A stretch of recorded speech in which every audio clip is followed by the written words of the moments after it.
Shalom. Selamat pagi para pendengar yang diberkati oleh Tuhan dimanapun Anda berada saat ini. Kita akan sama-sama mendengarkan firman Tuhan melalui audio renungan pagi pada tanggal 26 Februari 2026 dengan judul Menguji Seorang Nabi bagian pertama. Sebelum kita melanjutkan bacaan renungan kita pada pagi hari ini, kembali saya mengajak semua para pendengar yang setia untuk berdoa bersama-sama. Bapa kami yang bersemayam di dalam takhta kerajaan sorga, terpujilah nama-Mu ya Tuhan pada pagi hari ini. Sebelum kami melakukan segala aktivitas pelayanan dan pekerjaan kami sangat rindu sejenak untuk merenungkan firman Tuhan. Terima kasih Tuhan Yesus, ampuni kami Bapa, karena kami sudah berdoa hanya di dalam nama Tuhan Yesus, Juru Selamat kami. Amin.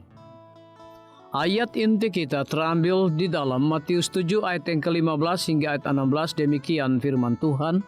Waspadalah terhadap nabi-nabi palsu yang datang kepadamu dengan menyamar seperti domba. Dari buahnya kamu akan mengenal mereka. Mari kita ikuti penjelasannya. Kemarin kita mempelajari perintah Alkitab untuk menguji mereka yang mengaku memiliki karunia bernubuat. Para penganut Advent hari Sabat mula-mula juga melakukan hal itu. Misalnya, Joseph Bates setelah menyaksikan Ellen G. White dalam beberapa kali penglihatannya, ia menyatakan dirinya sebagai Thomas yang ragu. Saya tidak percaya pada penglihatannya, katanya. Tetapi jika sekiranya saya dapat percaya bahwa kesaksian yang disampaikan saudari itu malam ini benar-benar suara Tuhan kepada kita, maka saya akan menjadi orang yang paling bahagia di dunia. Ia menyatakan bahwa pekabarannya sangat menyentuh hatinya. Percaya bahwa ia tulus dan masih agak bingung dengan pengalamannya.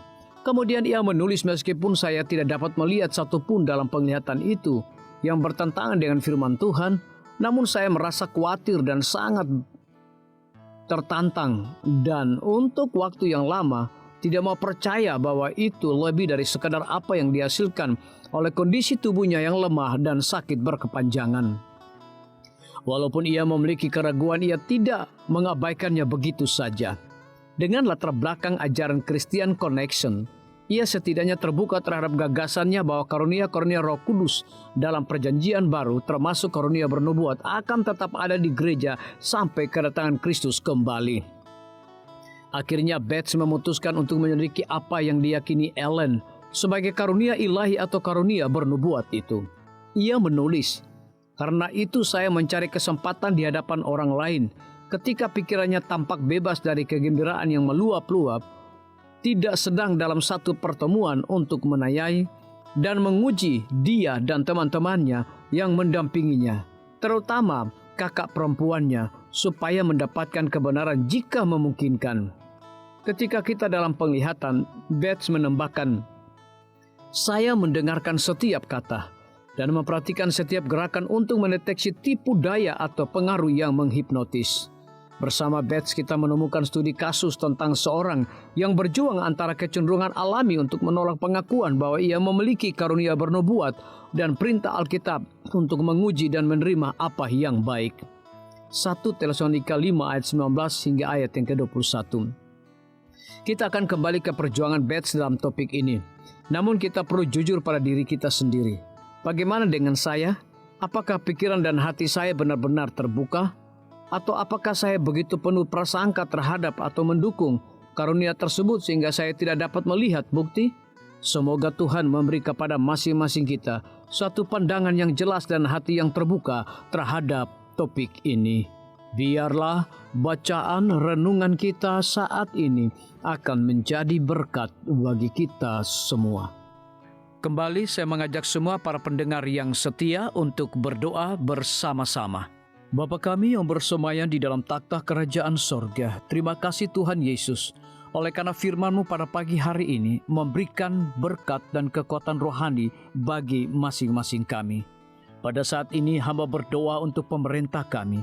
Tuhan memberkati Bapak Presiden bersama dengan wakil, para menteri dan seluruh stafnya, Bapak Gubernur bersama dengan wakil, Bapak Bupati bersama dengan wakil, Bapak Wali Kota bersama dengan wakil, camat dan seluruh stafnya, kepala desa, lurah, RT, RW, Dimanapun mereka berada saat ini, kiranya Tuhan lindungi mereka, pelihara mereka, curahkan hikmat dan pengetahuan sorga kepada masing-masing mereka, agar mereka dapat menjalankan roda pemerintahan boleh sesuai dengan amanah dan titah daripada Tuhan sendiri.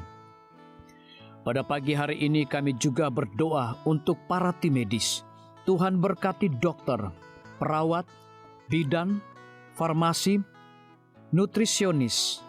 Kiranya hikmat dan pengetahuan sorga, roh dedikasi yang tinggi, roh kelemah lembutan Tuhan berikan kepada masing-masing mereka, agar mereka dapat memberikan pelayanan yang terbaik bagi setiap pasien yang membutuhkan pelayanan mereka setiap hari.